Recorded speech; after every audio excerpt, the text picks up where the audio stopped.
Bonjour tout le monde, j'espère que vous allez bien aujourd'hui. Aujourd'hui, nous parlerons du pouvoir des mots et comment activer leur magie pour que vos souhaits se mettent en place. Vous avez dû entendre parler du pouvoir des mots. Comme abracadabra. Avec les mots, vous pouvez créer des mondes ou détruire des mondes. Vous pouvez faire du mal à quelqu'un ou faire du bien. Envoyer de mauvaises ou de bonnes ondes. Prenez ces personnes qui ont été détruites par des pervers narcissiques, des manipulateurs ou des manipulatrices, endoctrinées dans des sectes, et tout cela par la simple puissance des mots. Il n'y a eu aucune violence physique, aucun acte de violence palpable, que du blabla. Essayez de prouver ça à la justice, qu'on vous a fait du mal avec des paroles, ils ne vous prendront pas au sérieux.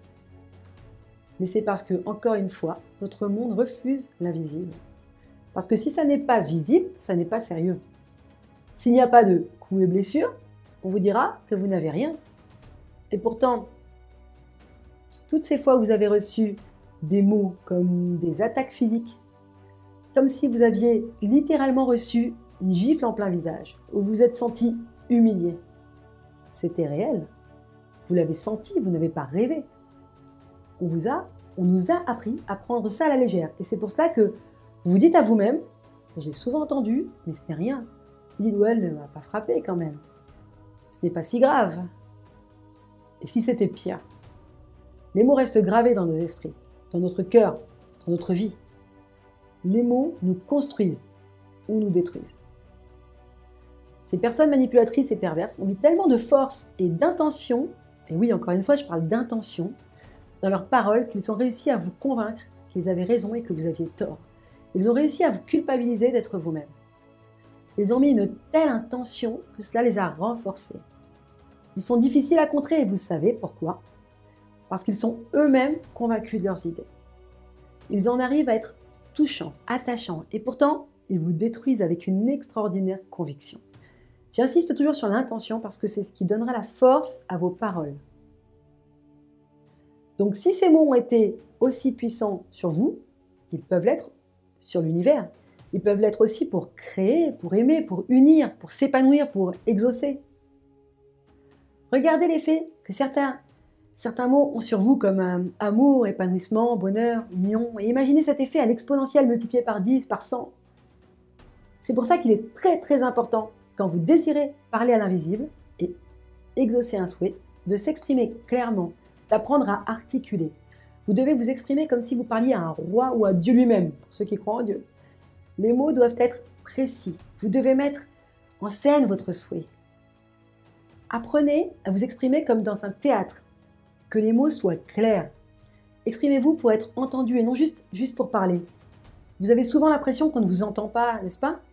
Que vous demandez, vous priez, pourtant rien ne vient. Et même pire, vous recevez encore et encore des épreuves. Vous pensez que Dieu vous a oublié, c'est détourné de vous, que vos anges sont loin et que vos guides ont été jouer au poker avec des potes. Mais si vous demandez l'amour, vous le recevrez. Sauf que votre demande est tellement vague que vous recevrez l'amour. L'amour d'un enfant, d'un chien, d'une amie, d'une personne, de la famille, d'un ou d'une collègue. Alors que vous êtes focalisé sur l'amour avec un grand A. Et c'est pourtant pas du tout ce que vous avez demandé. Donc vous ne recevez pas ce que vous désirez, mais vous recevez ce que vous demandez. Vous faites un vœu. Vous dites, je veux être plus riche, par exemple.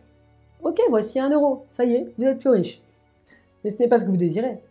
Ce que vous désiriez, c'était vraiment d'être riche. Et pourtant, c'est ce que vous avez demandé. Vous êtes exaucé. Vous êtes toujours exaucé. Donc vos souhaits ne doivent pas être vagues et imprécis. Définir un souhait, c'est comme définir un projet. Prenez-le au sérieux. Exprimez-vous clairement. Soyez précis. Mettez de l'émotion, de l'intention, avec des émotions en accord à vos souhaits. Vous parlez de joie, mais vous pensez tristesse. Votre émotion sera en contradiction avec vos paroles. Et la demande sera brouillée. Vous envoyez des signaux contradictoires. L'intention n'y est pas. Un mot, même le plus magique soit-il, seul est vide. Pour le faire fonctionner, vous activez sa magie. Il faut le remplir d'émotion et d'intention. La force des paroles liées à l'émotion et à l'intention est la clé de la réussite d'un bon souhait. Alors imaginez la force de l'écrit. Parce qu'une fois que vous avez mis tant d'émotions dans vos paroles, claires, précises, écrivez-le. Comment écrire un souhait? Quand on vous dit d'écrire un souhait, vous dites rien de plus simple. n'est-ce pas?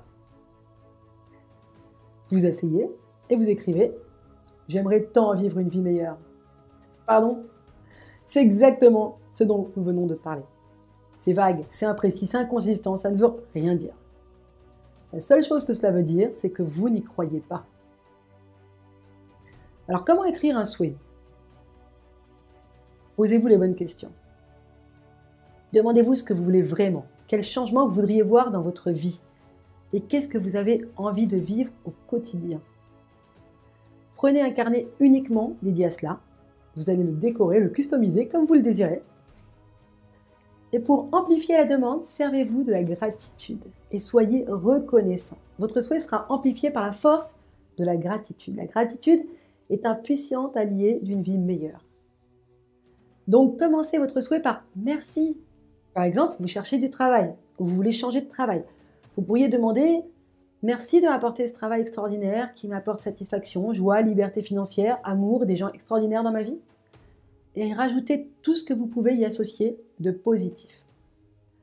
Vous faites un réel engagement. Imprégnez-le de toute votre émotion positive. Mettez-y tout votre cœur. Mettez-vous dans un état émotionnel en rapport avec les mots que vous dites, comme si vous y étiez déjà, comme si votre souhait était déjà matérialisé. Et la prochaine vidéo, nous verrons comment associer vos vœux au code secret des nombres 3, 6 et 9 de Nikola Tesla afin d'amplifier la demande et d'accélérer leur réalisation.